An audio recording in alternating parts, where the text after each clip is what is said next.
자, 이제 마가복음 3장 13절에서 15절 말씀을 읽겠습니다. 마가복음 3장 13절에서 15절 말씀입니다. 우리 같이 읽으실까요? 다 함께 읽겠습니다. 또 산에 오르사 자기가 원하는 자들을 부르시니 나아온지라. 이에 12를 세우셨으니 이는 자기와 함께 있게 하시고 또 보내사 전도도 하며 귀신을 내쫓는 권능도 가지게 하려 하심이로라. 아멘. 우리 그리스도인들을, 저와 여러분들을 예수님을 믿는 사람이라 이렇게 표현하는 것은 적절치 못하다고 하는 생각이 요즘에 자꾸 듭니다. 우리가 예수 믿는 사람이다, 이 말이 조금 마음이 이렇게 차지 않는다 하는 생각이 듭니다. 복음을 알고 나니까, 성경을 정말 알고 나니까 우리는 예수님을 믿는 사람이다, 이렇게 표현하는 것은 한쪽의 면만 말하는 것 같아요. 여러분, 우리 한국 사람들을 한국을 믿는 사람이라고 말합니까? 미국 사람은 미국을 믿는 사람입니까? 그렇게 안 하죠, 그죠? 그냥 한국 사람이다, 미국 사람이다, 그러는 거죠. 그러니까 우리가 엄밀히 말하면 그냥 예수님의 사람이지, 예수님을 믿는 사람이라 이렇게 표현하는 것은 실제로 우리의 진짜 모습의 극히 일부만을 표현하는 것입니다. 나는 죽고 예수로 사는 사람이다, 나는 그냥 예수님의 사람이다, 그게 더 정확한 표현이라고 생각이 듭니다. 그렇다고 뭐 예수 믿는 사람이라는 말은 지옥 가는 말이다, 이렇게는 표현 안 하겠고, 또 그래서 안 된다고 또 뭐 제가 주장하고 싶은 생각은 없지만, 주님을 바라보면서 우리는 그냥 예수님의 사람이지 예수님을 믿는 사람이라고 표현하는 것도 적절치 못하다는 생각이 듭니다. 예수님 믿는 다는 표현이 아주 틀린 건 아니지만 우리는 엄밀히 말하면 그냥 예수님의 사람입니다. 나는 죽었고 예수님이 내 생명이신 사람, 예수님과 우리는 온전히 연합된 사람, 그런 사람인 것입니다. 여러분이 이 사실을 정확히 알 때 여러분의 삶의 현장에서, 또 여러분이 실제로 부딪히는 문제들 앞에서 주님이 여러분을 이끌어내실 수 있고 또 여러분을 인도하실 수 있습니다. 여러분은 예수님의 사람인 거죠. 예수님의 사람이 제자들이에요. 야고보 사도가 마귀도 하나님을 믿고 떤다 그랬습니다. 그러니까 우리가 그냥 예수님만 믿는 사람이어서는 안 된다는 거죠. 마귀도 하나님을 믿고 떠는 정도니까. 예수님께서 제자들을 부르실 때 주님은 그냥 아무나 택하지 않으셨습니다. 아주 신중하게 택하셨어요. 그리고 그들을 아주 철저하게 제자로 훈련하셨습니다. 예수님은 그냥 단순히 예수님을 믿고 따라오는 사람을 원하지 않으셨어요. 5,000명이 많은 무리들이 오병이의 기적을 체험하기도 하고 수많은 사람들이 예수님을 따라오기도 했죠. 그들도 다 예수님을 믿는 사람들이었지만 예수님은 그들을 보고 그렇게 기뻐하지 않으셨어요. 언젠가는 또 확 떠날 거라고 아셨기 때문에. 예수님은 정말 예수님과 함께 하는 사람, 끝까지 무슨 일이 있어도 예수님과 함께 하는 사람, 진짜 예수님의 사람, 그 사람을 원하셨어요. 그 사람이 제자예요. 예수님이 제자를 부르실 때 3가지 기준을 가지고 부르셨다고 그랬는데 그게 오늘 읽은 말씀입니다. 그 첫 번째가 예수님과 함께 있게 하고, 그게 첫 번째 주님의 원함이었어요. 그리고 전도도 하게 하고, 그 다음에 귀신도 내어쫓는 권세도 있게 하려 합니다. 이 3가지 목적이 분명한 사람이 예수님의 제자예요. 여러분은 예수님의 제자입니까? 여러분 스스로를 예수님의 제자라고 생각하십니까? 무슨 근거로 그렇게 생각하죠? 이 3가지예요. 예수님과 항상 함께 있고, 그리고 전도도 하고, 귀신도 내어쫓는 권세도 있다. 그 사람이 예수님의 제자예요. 베드로가 다른 제자들이 다 주님의 부름을 받기 전에는 이 3가지가 그들에게 있지 않았어요. 근데 그들이 예수님의 제자가 되고 난 다음부터 이 세 가지에 기본하여 그들의 삶이 사라지게 됩니다. 지금도 똑같아요. 근데 이 예수님의 제자됨의 세 가지 중에 가장 근본적인 것이고, 그리고 충분한 것이 예수님과 함께 하는 것입니다. 예수님과 온전히 하나가 되는 거예요. 거기서 전도도 되고 귀신도 내어쫓는 권세도 나오니까요. 그러니까 예수님의 제자됨의 가장 중요한 핵심은 예수님과 온전히 하나인 것입니다. 그래서 예수님은 3년 동안 제자들을 예수님과 늘 같이 있게 하셨습니다. 근데 이제 문제는 예수님이 부활 승천하시고 난 다음입니다. 제자들은 정말 난감했습니다. 예수님이 부르셔서 주님과 함께 늘 동행했는데 이젠 예수님이 하늘로 올라가셨습니다. 그래서 그들은 하늘을 이렇게 쳐다보고 있었습니다. 길이 없지요, 대책이 없지요. 그 제자들은 생각할 때 이제 우리가 죽고 나면 예수님과 함께 그렇게 살겠구나, 이런 생각을 했어요. 죽고 나면 지금은 주님과 함께 살았었지만 지금까지, 이제는 주님이 부활 승천하셨으니까 이제는 죽고 난 다음에야 우리도 천국에 가서 예수님과 함께 살겠구나. 성경에 그런 식의 표현도 나옵니다. 빌립보서 1장 23절에 보면 내가 그 둘 사이에 끼었으니 차라리 세상을 떠나서 그리스도와 함께 있는 것이 훨씬 더 좋은 일이라 그렇게 하고 싶으나. 그러니까 성경에 보면 우리가 죽고 난 다음에 천국에 가서 거기서 예수님과 함께 있다고 표현하고 있잖아요. 요한복음 14장 1절부터 3절까지도 보면 너희는 마음이 근심하지 마라. 하나님을 믿으니 또 나를 믿으라. 내 아버지 집에 거할 곳이 많도다. 그렇지 않으면 너에게 일렀으리라. 내가 너희를 위하여 거처를 예비하러 가노니 가서 너희를 위하여 거처를 예비하면 내가 다시 와서 너희를 내게로 영접하여 나 있는 곳에 너희도 있게 하리라. 예수님과 함께 있는 곳이 어디죠? 천국입니다. 성경이 그렇게 이야기를 하고 있어요. 그러니까 제자들도 당연히 예수님이 올라가신 하늘을 쳐다보면서 우리도 죽으면 저 하늘에서 주님과 함께 있으려나. 그 말은 지금 여기서는 함께 있지 않다는 뜻이죠. 여기서는. 근데 여러분, 성경은 우리가 죽어서 천국에서 주님과 함께 있지만 지금 여기서도 주님과 함께 한다고 분명히 말씀하고 있습니다. 하늘을 쳐다보는 제자들을 천사들이 책망했습니다. 왜 하늘을 쳐다보고 있느냐? 어찌하여 서서 하늘을 쳐다보느냐? 너희 가운데서 하늘로 올리신 이 예수는 하늘로 가심을 본 그대로 오시리라. 사도행전 1장 11절에 말씀하셨어요. 그러니까 우리가 죽고 나면 내가 천국 가서 예수님과 함께 거기서 살겠지, 주님을 만나겠지, 그건 사실은 책망받는 말씀입니다. 주님은 죽고 난 다음에 우리가 천국에서 만나서 주님과 함께 살 주님이시지만 동시에 여기서도 우리가 주님과 함께 사는 놀라운 삶을 우리에게 허락하셨어요. 그게 성령을 부으시는 것입니다. 그래서 그들이 그때부터 하늘을 쳐다보지 않고 제자들이 성령이 임하시기를, 그게 뭔지를 몰랐어요. 그때는 성령이 임하신다는 게 뭘 의미하는지, 성령이 임하시면 어떤 일이 벌어지는지 도무지 알지 못했어요. 그런데 분명히 너희들이 기다리라, 내가 너에게 줄 보혜사 성령을 기다리라. 그래서 그들은 온전히 하나님이 약속하신 것을 주시기를 기다렸죠. 그리고 그들이 오순절에 성령을 받습니다. 성령이 그들에게 임하시고 난 다음에 비로소 그들이 깨달았어요. 예수님이 지금도 우리와 함께 계시구나. 예수님과 함께 제자로서 3년 동안 지낼 때 주님과 옆에 있었죠. 주님과 함께. 근데 이제는 주님이 내 마음에 오셨어요. 제자들이 정말 가슴이 터질 것 같았어요. 예수님이 십자가에 죽으시고 그때도 너무 마음이 아팠고 부활하신 주님을 만나고 너무 놀랬지만 승천하시고 난 다음에 너무 허전했습니다. 우리만 남았어요. 나만 남았어요. 주님 어디 계십니까?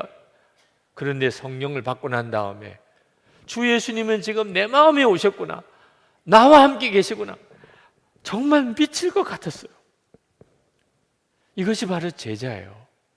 예수님이 내 안에 오셔서 나와 함께 하시는 것에 진정한 눈이 뜨인 사람, 정말 믿어지는 사람, 이 믿음을 가지고 사는 바로 그 사람이 예수님의 사람이고, 모든 그리스도인이 이제 다 그 은혜를 받았습니다. 여러분 모두가 다 그 은혜를 받았어요. 요한복음 14장 18절 19절에 내가 너희를 고아와 같이 버려두지 아니하고 너희에게로 오리라. 조금 있으면 세상은 다시 나를 보지 못할 터이로되 너희는 나를 보리니 이는 내가 살았고 너희도 살겠습니다. 분명히 그렇게 약속하셨습니다. 이거는 예수님이 재림 때를 말씀하는 게 아닙니다. 지금 우리가 누리고 있는 거예요. 우리는 고아가 아닙니다. 우리 주님이 우리와 함께 계십니다. 우리는 절대로 혼자 내버려져 있지 않습니다. 우리가 여기 이 땅에서 주님과 동행하다가 그리고 영원히 주님 앞에 가서 주님과 함께 사는 겁니다. 예수님과 함께 우리가 산다면 어려움 아무 상관없습니다. 전에는 어려운 형편이 해결되고 답답한 문제가 해결되고 너무 힘들게 하는 사람이 내게서 떠나가고 내가 원하는 게 이루어지고 그래야만 내가 행복할 거라고 생각했지만 주님을 알고 나면 예수님과 함께 하는 것으로 충분해요. 어려움이 와도 때때로 시련이 와도 두려운 순간이 와도 주님이 나와 함께 하시는 거면 충분했어요. 초대교회에 교인들 중에는 종들이 많았습니다. 그때 당시는 주인과 종이 있었어요. 주인과 종 사이는 이건 신분이 하늘과 땅 차이입니다. 그때 예수를 믿고 종인 그리스도인들에게 사도 바울이 이렇게 권합니다. 고린도전서 7장 24절에 형제들아 너희는 각각 부르심을 받은 그대로 하나님과 함께 거하라. 종이에요. 지금 어떻든지 그 종에서 해방되라 안 하고 지금 종으로 부름 받았으면 그냥 종으로 부름 받은 그 부름에 그대로 하나님과 함께 하라. 하나님과 함께 하면 내가 종이든지 주인이든지 문제가 될 게 없어요. 하나님과 함께 하는 종이 하나님과 함께 하지 않는 주인보다 훨씬 나아요. 주님을 바라보는 눈이 뜨이고 나면 비로소 이게 깨달아져요. 어떤 형편과 처지에서도 내 마음속에 이제는 기쁨이고 감사가 넘쳐요. 예수님이 나와 함께 계시는 건 눈이 뜨이면 그렇게 돼요. 요셉이 항상 확인했던 거예요. 하나님이 나와 함께 하시는가.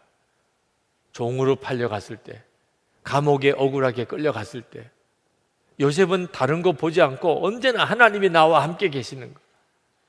성경을 보면 여호와께서 요셉과 함께 하심으로 이 구절이 계속 나옵니다. 요셉은 그것으로 충분했어요. 아버지 집에 돌아가지 못하고 종살이하고 억울하게 감옥에 끌려가도 여호와 하나님이 나와 함께 하시는 게 분명하니 요셉은 밝은 얼굴을 가졌고 자기에게 주어진 일 열심히 했고 최선을 다해서 했고 그래서 주인에게 인정받고 간수장에게 인정받고 그러다가 그가 총리가 된 겁니다. 이건 지금 예수님이 우리 안에 오신 것을 진짜 믿는 모든 성도들이 누리는 축복이에요.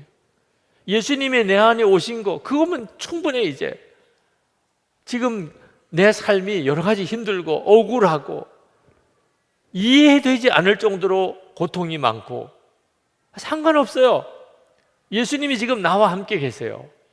그냥 그 주님과 내가 하나가 됐어요. 이제 그렇게 주님 따라 살면 지금 있는 이 어려움이 지나고 나면 다 간증이 돼요. 이 일 때문에 우리 하나님 영광이 드러나요. 그저 예수를 믿는 사람은 예수님과 하나가 된 사람이 같아요? 달라요? 예수님에 대해서 들어본 적이 있고 그래서 나도 예수 믿는다 이 정도로 예수를 믿는 사람과 예수님이 내 마음에 오셨고 내가 예수님과 온전히 하나 되었음을 믿는 사람이 어찌 같을 수가 있어요. 그래서 예수님이 요한복음 15장 5절에 예수님을 믿는 우리를 표현하시기를 나는 포도나무여 너희는 가지니, 이렇게 표현하십니다. 이게 진짜 예수를 믿는 사람. 그러니까 예수를 믿는다고 표현하기가 아쉬운 거예요. 그냥 예수님의 사람이죠. 주님은 포도나무고 나는 가지니까 예수님과 하나 된 사람이죠.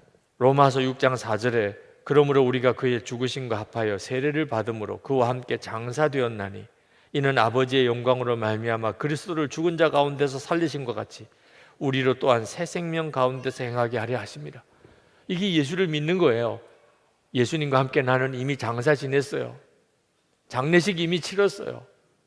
오늘도 우리 안재영 목사님 부친 되시는 고 안선아 선교사님 장례를 치렀는데 우리는 이미 장례식 치르고 사는 사람이에요. 나는 죽었어요. 예수님이 이제 내 생명이세요. 여러분이 이 은혜를 받았어요. 이것이 여러분이 받은 가장 놀라운 복이에요. 여러분이 이 사실을 정말 믿으셔야 돼요.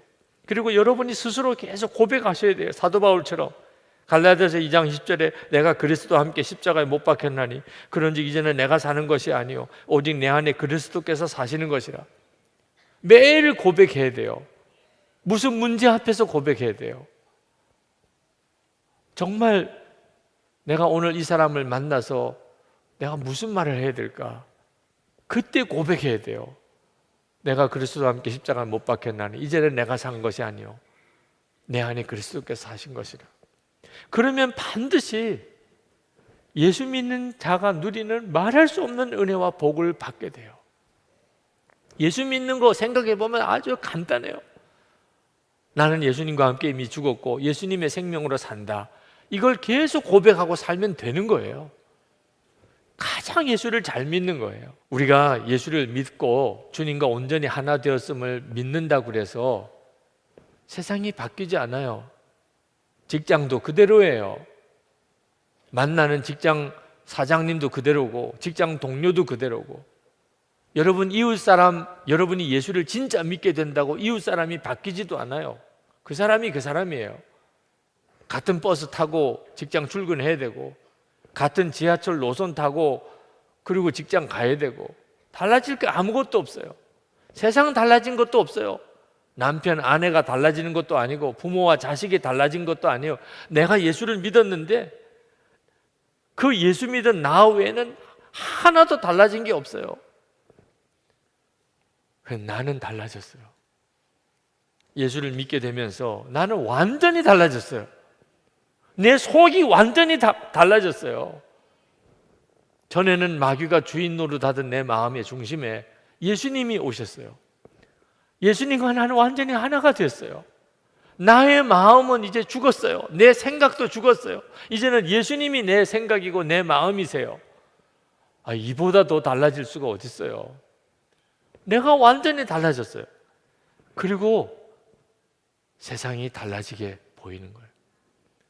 그 사람은 하나도 변한 게 없어요. 근데 내 마음이 달라지고 나니까 부부 사이도 달라지고 부모 자녀 사이도 달라지고 직장 동료가 달라지고 내가 살고 있는 이 나라가 달라지고 내가 사는 환경과 형편이 달라지고 모든 게 다 달라지는 하나님이 역사하시는 삶을 살게 돼요. 여러분, 우리가 하나님으로부터 참 많은 은혜를 받고 삽니다. 주님이 우리 안에 오셨고 그리고 우리와 하나가 되셨어요. 그때부터 우리 삶은 기적이 일어나는 삶이 살게 돼요. 하영록 목사님 이번에 책 하나를 새로 쓰신다고 저에게 추천사를 부탁해 오셨는데 2년 전이에요. 2년 전 우리 교회 오셔서 설교하셨을 때 그 설교 내용이 이번에 책으로 나오시는 모양입니다. 그때 생각이 나요.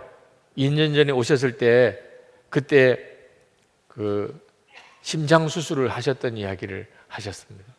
딸 등산을 가자고 하이킹을 가자고 그래서 딸들과 함께 산을 올라갔다가 갑자기 언덕을 올라가는데 너무 가슴이 답답해서 식은땀이 흐르고 너무 안 좋은 조짐이 있어서 더 이상 가지 못하고 그리고 집으로 돌아왔는데 바로 병원을 갔어요. 큰일 날 것 같아서 병원에 갔더니 심장에 있는 혈관 둘이 꽉 막혔는데 무슨 수로도 뚫리지가 않는다는 거예요.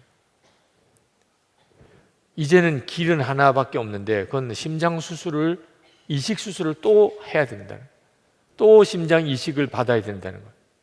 근데 그거는 하영록 목사님에게는 절망적인 일이었어요. 왜? 이미 2번이나 심장 이식 수술을 받았어요. 이번에 또 받으면 3번 받아야 되는데 미국 법에 의하면 어느 한 사람이 3번 심장 이식 수술을 받지 못하게 돼 있다. 그러면 자기는 이제 이대로 죽어야 된다는 거예요. 의사에게 전 이미 2번이나 심장 이식 수술 받은 거 아시잖아요. 그랬더니 그 의사가 웃으면서 이야기하더래요. 나도 알고 있다고. 그러나 21년 전 생각을 기억나느냐. 21년 전에 자기가 처음에 심장 문제가 있는 것을 깨닫고 나이가 34살 때 2살, 3살 두 딸이 있고 그때 심장 이식 수술을 해야 되는 정말 급한 상황에 몰렸었습니다. 심장 이식 받지 않고서는 해결할 길이 없었어요. 그때 그렇게 기다리던 자기에게 꼭 맞는 심장이 나타났어요. 뭐 아내도 자기도 딸들도 너무 좋아. 그걸 치료해주는 담당하는 의사도 너무 기뻐하는 그런 심장이 구해졌습니다. 그래서 심장 이식 수술을 이제 바로 들어가게 됐는데 그 의사가 그 이야기를 해주면서 이게 아무나 받는 게 아니라, 이런 심장을 아무나 얻는 게 아니라, 어제 급한 환자가 하나 병원에 왔는데, 헬기로 이송해 왔는데 젊은 여자라. 근데 이 여자는 바로 심장 이식 수술 받지 못하면 내일 죽게 된다는, 그 정도로 지금 상태가 급하다.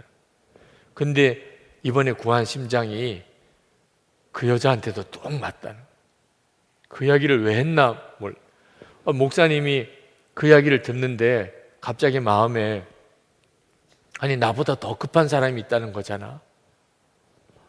너무나 마음이 갈등이 되더래요. 그래서 물어봤대요. 그 사람 심장 수술 이식 못 받으면 어떻게 되냐. 바로 그 다음 날로 그런 생명을 유지할 수 없습니다. 나는 그럼 심장 수술 이번에 못 받으면 어떻게 되냐. 한 일주일은 더 갈지 모르겠습니다. 약물 치료하면 한 달쯤은 지탱할 수 있을지 모르겠습니다. 그때 엄청난 마음의 갈등이 왔지만 주님이 너무나 강권하시는 것 같아서 그 병실을 막 나가려고 하는 의사를 붙잡고 그 심장 그 여자분에게, 젊은 여자분에게 주십시오. 의사가 너무 당황했어요. 그러자고 내가 이야기한 건 아닌데. 아닙니다. 저는 단호합니다. 이런 문제는 가족들하고 의논하고 결정하십시오.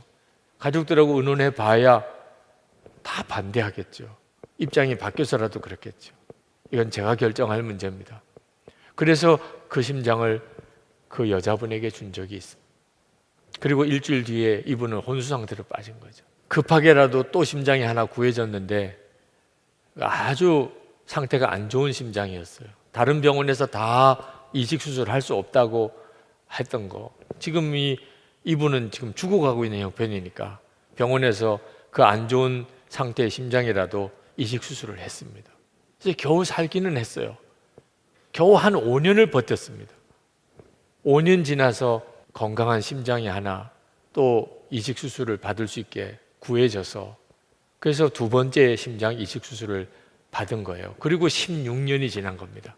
16년 동안 정말 하나님 기뻐하는 뜻대로 회사를 설립했죠. 이웃을 사랑하는 것을 그 기업의 목표로 한 회사를 설립하고, 그리고 하나님이 정말 놀라웠게 복을 주셔서 회사는 엄청나게 컸습니다.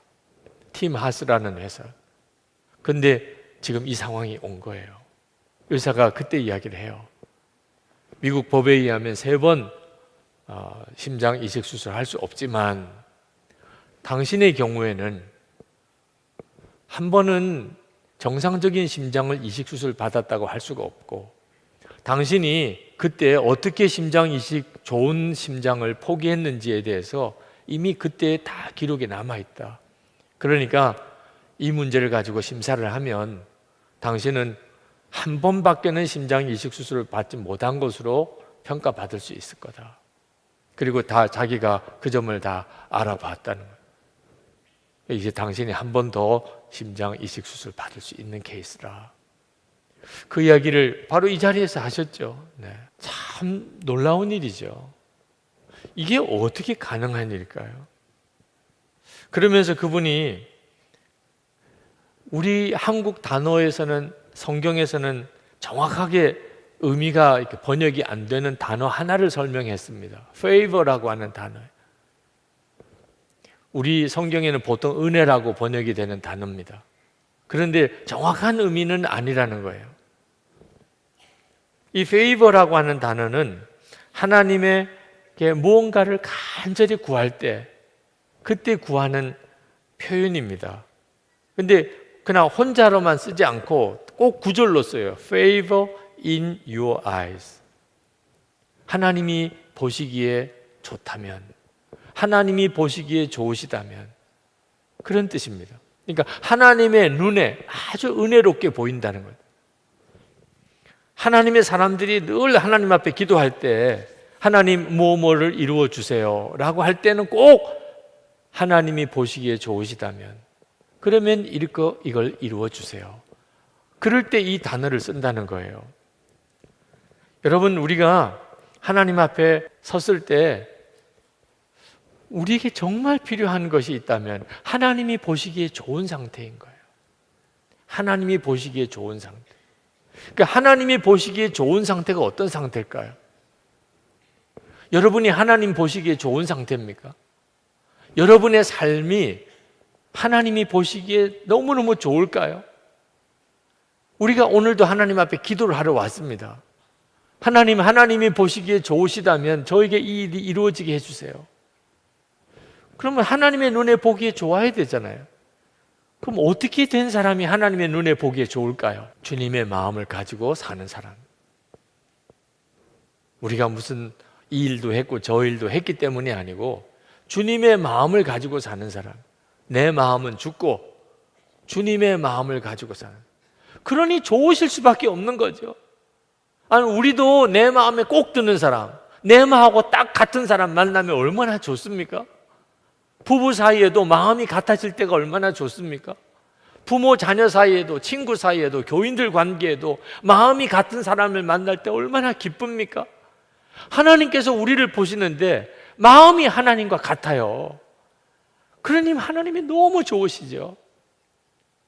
우리가 예수님과 늘 연합됐다고 하는 말의 진짜 의미는 뭔지 아십니까? 예수님이 내 옆에 계시다는 뜻만 아닙니다. 늘 주님이 나와 함께 계시다 이런 뜻만 아니에요. 예수님과 늘 함께 동행하려면 전제가, 어떤 전제가 필요합니까? 주님과 마음이 같아야 돼요. 주님과 마음이 같아야 끝까지 주님과 함께 동행하는 겁니다. 결국 마음이 다르면 어디선가는 헤어지게 돼 있어요.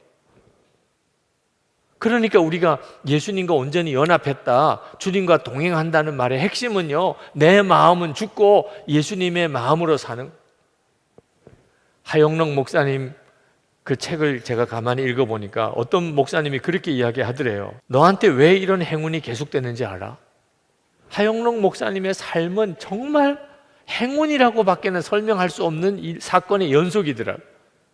이번에 책 속에 가만히 읽어보니까 그 팀 하스라는 회사의 그동안의 스토리를 보니까 이건 정말 어떻게 이런 행운이 계속될 수 있을까? 그런 연속이에요. 그 친구 목사님이 묻더래요. 너한테 왜 이런 행운이 계속되는지 알아? 그때 하영록 목사님이 내가 정말 알고 싶은 게 바로 그거야. 왜 내게 이렇게 좋은 일이 계속 생기는 걸까? 그때 그가 이렇게 이야기를 했답니다.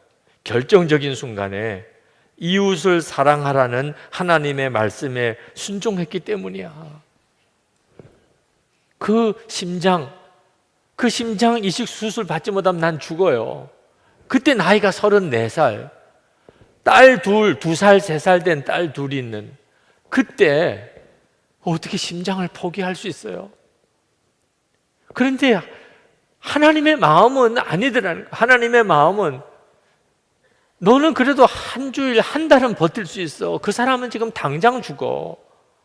그 심장 그 사람에게 주어. 그런 하나님의 강권하심을 받고 순종했어요. 그걸 하나님이 기억하셨어요. 하나님이 보시기에 좋을 수밖에 없는 거죠. 너가 그렇게 했잖아. 그러니까 너에게 이런 좋은 일들이 일어나는 거야. 여러분, 우리가 예수님의 마음을 품었다면 예수님의 마음이 뭐죠? 십자가를 지신 거죠. 우리를 위해 십자가를 지신 거예요.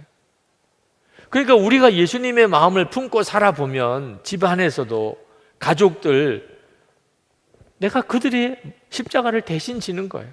주님은 계속 그렇게 하라고 하시는 거예요. 너가 십자가를 지라. 너가 용서해라. 너가 먼저 사랑해라. 그게 은혜예요. 우리가 그렇게 살면 하나님이 보시기에 좋아요. 하나님이 보시기에 좋은 게 최고예요. 그게 최고라니까요. 하나님이 나에게 뭐든지 주고 싶으세요. 하영록 목사님이 그가 기업을 해나가는 중요한 원칙이 뭐냐면 언제나 희생하는 쪽을 택하는 거예요. 그게 하나님이 보시기에 좋은 거니까. 사실 비즈니스 하는 사람이 손해보고 희생하는 거, 그 진짜 어려운 거죠. 그런데도 항상 뭐가 문제가 생기면 제가 책임지겠습니다. 제가 손해보겠습니다. 바보 같은 일을 하는 거죠. 그런데도 자꾸 계약이 되고 자꾸 일감이 오고 어려움에 고비가 넘어가고 사람들 눈에 보기에도 믿을 만한 회사, 저 사람하고 손잡고 일하면 손해보는 일이 없고 저 사람하고 일하면 모든 책임 저 사람이 다 책임 있게 해결해 주겠고 만족스러운 결과를 얻고 나는 손해보지 않고, 그게 신뢰가 쌓이니까 그런 명성이 이렇게 퍼지니까, 그러니까 미국 대통령의 자문 역할을 하는 역할까지도 하게 되더라. 이게 예수님의 마음이에요. 예수님의 마음으로 하면 이렇게 가요. 제가 하영록 목사님 책을 읽으면서 우리 교회 생각을 했습니다. 사실 우리 교회도 이해가 안 될 하나님의 은혜를 받고 있어요. 우리가 뭐 잘나서 이런가, 목사인 제가 잘나서 그런가, 그런 게 또 없는데 하나님이 교회를 은혜로 덮어주고 계세요. 우리 안에 분열이 없고 다툼이 없는 이유는 하나님의 은혜로 덮어주고 있기 때문에. 아마 하나님의 은혜를 거두고 나면요, 우리는 뭐 쌍욕을 해가면서 싸울지도 몰라요. 하나님의 은혜로 우리를 덮어주니까. 그러니까 서로가 다 좋게 보이고 사랑스러워 보이고 좀 의견이 안 맞고 그래도 우리가 금방 하나가 되고 그렇게 가는 거거든요. 왜 하나님이 우리에게 은혜를 주실까? 생각해 봤어요. 하영록 목사님 같이 그렇게는 못했다 하더라도 우리 교회가 부도 위기에 몰리고 예배당 공사도 마무리 못 짓고 그 다급한 때 어려운 교회에서 도와달라고 요청이 오면 도와줄 수 있는 게 없을 때는 할 수가 없었지만 어떻든지 우리가 가지고 있는 것 중에서 반이라도 쪼개서 도와주려고 했었던 일, 우리도 가진 것도 없었을 때, 일본에 있는 교회에서 5억이 없어서 예배당을 못 마련하는 형제교회 문제를 놓고 기도할 때 5억 빚 우리가 더 지고 도와주자. 우리 5억 빚 더 지고 100억이나 105억이나 어차피 못 갚을 거 우리는 빚 더 지고 일본 교회나 도와주자. 그랬던 일, 하나님이 보시기에는 좋으셨던 것 같아요. 예배당 공사 다 끝나고 난 다음에 새 예배당 얼마나 좋았어요. 그런데 선교단체에서 매주 이 예배당에서 집회를 하겠다는, 그때 장로님들이 참 감사하더라고요. 우리가 이 예배당 지은 뜻이 뭡니까? 한국교회가 마음대로 이 예배당을 사용하자고 하는 거 아니겠습니까? 그래서 선뜻 예배당을 쓰도록, 우리가 이 예배당에 하나님 앞에 봉헌 예배 드리기도 전에 선교단체에서 먼저 와서 썼어요. 예배당에 꽉 찼었습니다. 그때 하나님이 그걸 보셨구나. 하나님이 우리에게 은혜를 베푸실 때 정말 은혜를 베풀고 싶어 하시죠. 그럴 때 우리도 하나님께서 우리에게 은혜를 주시도록 살아야 하는 거예요. 그게 바로 주님의 마음을 품고 모든 일을 결정하는 거예요. 무슨 일을 하든 이번에 우리 하늘꿈학교 이 학교 건물을 지을 때도 논란도 많았어요. 이 우리 교회 땅에 이 학교를 덩그러니 지으면 우리도 지금 교육관도 부족하고 시설도 부족한데, 그리고 이 땅에 제 사택이 있었어요. 담임 목사 사택 다 무너뜨리고 거기다 학교를 지어야 되는, 그것도 땅을 20년 동안이나 정부에다가 바쳐야 되는 이런 일을 결정하기가 참 어려웠는데, 통일이 되고 난 다음에 우리 교회가 통일을 위해서 한 일이 뭐냐, 이런 질문을 받을 때 우리가 못한다고 해가지고 그 다음에 우리가 무슨 낯으로 하나님 앞에 설 것이냐. 탈북자들을 위해서 우리 학교 건물 우리 예배당에 짓는데 우리가 손도 내놓읍시다. 그래서 하늘꿈학교 지어졌죠. 우리가 생각하면 사실 하나님 앞에 뭘 제대로 잘했다고 하기도 조금 부끄러운 일들이에요. 처음 말 나올 때부터 그냥 두 손 들고 할렐루야 그러면서 이건 정말 너무나 우리에게 큰 복이구나, 이렇게 했어도 쉬운 일이 아닌데 해야 되나 말아야 되나 이렇게 고민하면서, 그래도 하나님은 마지막 결론이 도와주기로 했다, 땅 내놓기로 했다, 그걸 귀하게 받으신 것 같아요. 그래서 우리가 이렇게 하나님이 우리를 은혜로 덮어주고 계십니다. 예수님과 온전히 하나 된 사람은 그냥 주님과 옆에 늘 같이 있다 그런 뜻이 아닙니다. 주님과 마음이 완전히 하나예요. 주님과 마음. 주님과 마음이 하나가 되었기 때문에 모든 것을 다 주님의 눈으로 보고 판단하는 거죠. 하나님이 우리를 보실 때 너무 좋아하셔요. 여러분이 복을 받기 원하시죠? 그 복을 받도록 해보시면 돼요.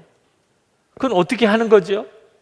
주님이 보시기에 좋도록 무슨 말을 하나 해도, 행동을 하나 해도 주님이 보시기에 너무 좋다, 너는 어째 그렇게 나하고 마음이 그렇게 딱 맞냐, 이렇게 말씀하시도록 우리가 살아보는 겁니다. 여러분, 일상생활 중에 우리가 늘 주님과 동행하며 살아야 합니다. 주님의 마음을 가지고 사는 거예요. 이제 내일 또 하루가 새로 시작됐는데 주님의 마음을 품고 하루를 살아보는 흥분이 있어야 돼요. 오늘 여러 가지 많은 일이 있겠지만 내가 주님의 마음을 가지고 주님의 마음으로 내가 오늘 하루를 살아본다. 사람을 만나도 문제가 생겨도 내가 주님의 마음으로 한다. 그게 주님과 동행하는 것입니다. 주님이 우리와 함께 하셔요.